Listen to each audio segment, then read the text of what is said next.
بسم اللہ الرحمن الرحیم۔ السلام علیکم، میں ہوں ایمان فاطمہ اور آج تاریخ ہے 18 نومبر 2021 بروز جمعرات۔ اگر آپ کویت کے حالات سے باخبر رہنا چاہتے ہیں تو ہماری ویڈیو کو پورا دیکھیں، ہمارے چینل کو سبسکرائب کر دیں اور ساتھ ہی لگے بیل آئیکن کو بھی دبا دیں تاکہ ہماری نئی آنے والی ویڈیو کا نوٹیفیکیشن آپ کو ملتا رہے۔ بڑھتے ہیں خبروں کی جانب۔ کویت میں مفت بس سروس چلانے کا بڑا اعلان کر دیا گیا ہے۔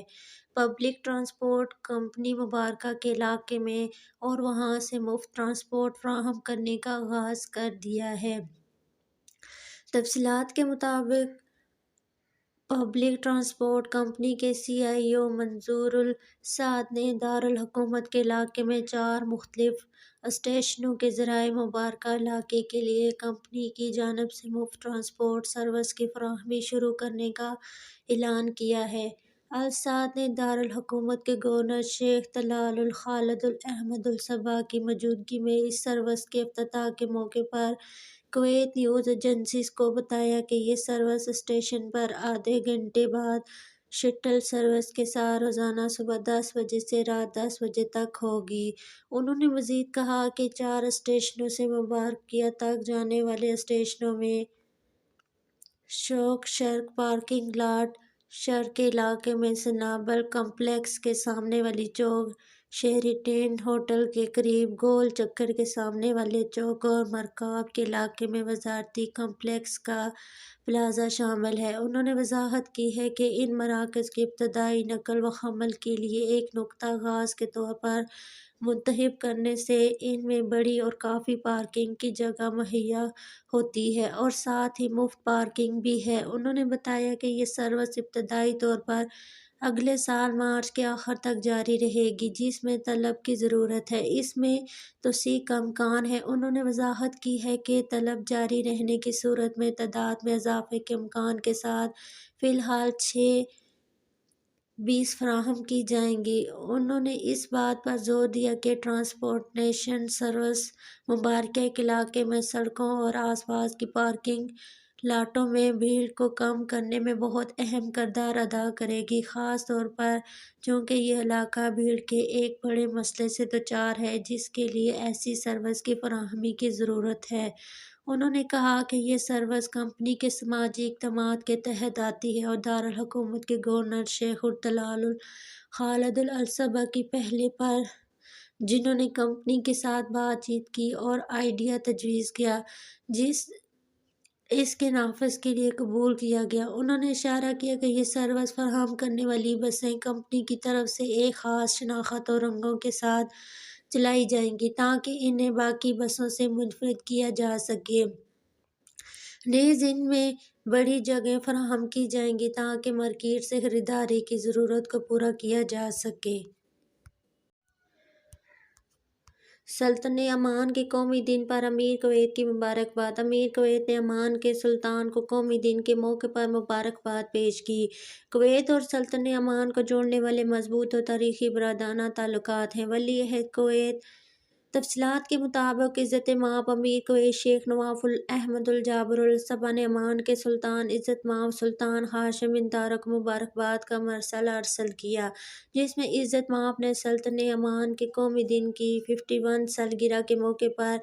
سلطان عمان، شہریوں اور عمان میں بسنے والے لاکھوں رہائشیوں کو دلی مبارکباد کا اظہار کیا۔ اس موقع پر امیر کویت نے کویت اور سلطنت عمان کو جوڑنے والے مضبوط اور تاریخی برادرانہ تعلقات کے استحکام اور اپنے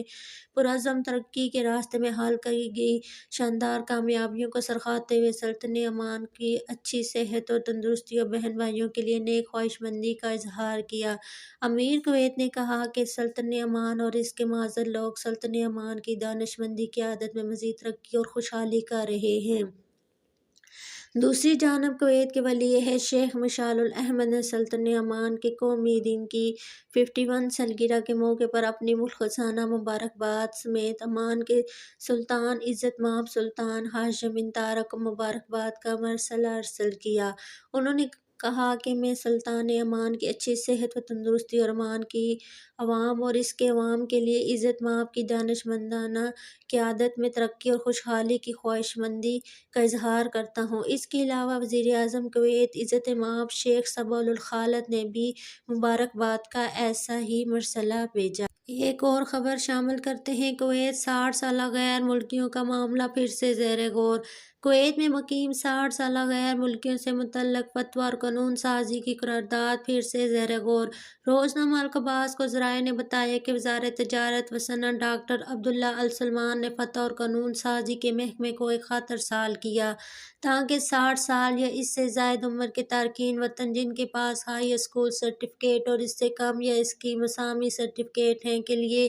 رہائشی اجازت نامہ کی تجدید کے بدلے 500 دینار فیس وصول کرنے کی قانونی حیثیت کے بارے میں رائے طلب کی جائے۔ بورڈ آف ڈائریکٹر کے فیصلے پر غور نہ کرنے کے حوالے سے پبلک اتھارٹی برائے افرادی قوت نے 60 سالہ تارکین وطن کے حوالے سے آخری بیان جاری کیا جس پر دوبارہ غور کرنا ممکن ہے۔ روزنامہ الاقباس کے باوثوق ذرائع نے بتایا کہ وزارت تجارت نے فتویٰ قانون سازی سے 3 استفسارات کے قانونی جوابات طلب کیے ہیں جو یہ ہیں: 60 کی دہائی میں کسی ایسے تارکین وطن کے لیے جس کے پاس ہائی اسکول ڈپلومہ یا اس سے کم تعلیم ورک پرمٹ کی تجدید کے لیے 500 دینار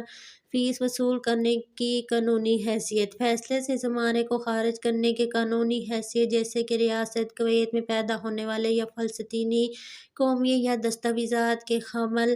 افراد۔ اس سلسلے میں پبلک اتھارٹی برائے افرادی قوت کے فیصلے کو کالعدم قرار دینے کے ہائی کورٹ کے حالیہ فیصلے کی وجوہات سے ہٹ کر نئے فیصلے کے اجرا کے لیے مناسب قانونی راستہ۔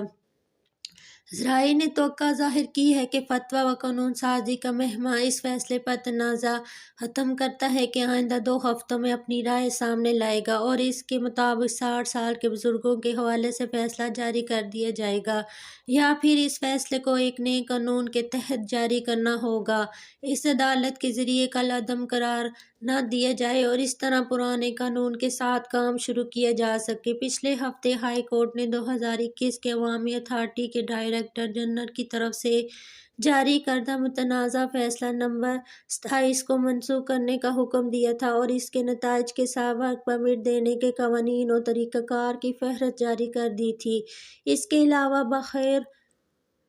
باخبر ذرائع نے 500 دینار فیس کو منسوخ کرنے کے امکان کا اشارہ دیا جس کا فیصلہ اس ماہ کے شروع میں پبلک اتھارٹی برائے افرادی قوت کے بورڈ آف ڈائریکٹرز نے 60 تارکین وطن کو ورک پرمٹ جاری کرنے کے لیے کیا تھا جس کے پیش نظر کسی موجودہ سروس کے لیے فیس میں اضافہ کرنا جائز نہیں ہے اور جس کسی نے بھی اس فیصلے کو جاری کیا ہے اسے قانون کے مطابق جاری کرنا چاہیے، جس کا مطلب یہ ہے کہ اس اضافے کو پورا کرنے کے لیے نئی قانون سازی کی ضرورت ہے۔ انہوں نے وضاحت کی ہے کہ 500 دینار فیس عوامی سہولیات اور سروس کے استعمال کے بدلے فیس اور مالی اخراجات کے حوالے سے 1995 کے قانون نمبر 79 کی خلاف ورزی ہے جس کے پہلے آرٹیکل میں کہا گیا ہے کہ فیس اور مالی اخراجات جو ریاست کی طرف سے فراہم کردہ عوامی سہولیات اور سروس کے استعمال کے بدلے میں ادا کیے جائیں گے۔ قانون کے علاوہ اس میں اضافہ جائز نہیں کیا جائے گا۔ یہ بات قابل ذکر ہے کہ ملک میں 60 سالہ تارکین کی تعداد تقریباً 53 لاکھ ہے جس پر 60 قرارداد کا اطلاق ہوتا ہے اور یہ توقع کی جاتی ہے کہ اگر یہ ورک پرمٹ پر 5 دینار فیس سالانہ لگائی جائے تو جمع ہونے والی فیس 26.5 ملین دینار تک پہنچ جائے گی۔ ذرائع نے نشاندہی کی ہے کہ سرکاری خدمات کے لیے فیس میں اضافے کا قانون جسے ایگزیکٹو اتھارٹی نے قومی اسمبلی میں پیش کرنا ہے اس مسئلے کو حل کر سکتا ہے اور قومی اسمبلی میں فیصلہ کرنے والے اتھارٹی کو قانون سازی کی ضرورت کے بغیر اپنی خدمات اور لین دین کے لیے خصوصی فیس میں اضافے کا اہل بنا سکتا ہے، جس کا مطلب یہ ہو سکتا ہے کہ 60 قرارداد ممکن ہے اور یہ اس وقت تک معطل رہے گا جب تک پارلیمنٹ اسے حل نہیں کر لیتی۔ اب تک کے لیے اتنا ہی۔ مزید خبروں کے لیے دیکھتے رہیے کویت نیوز۔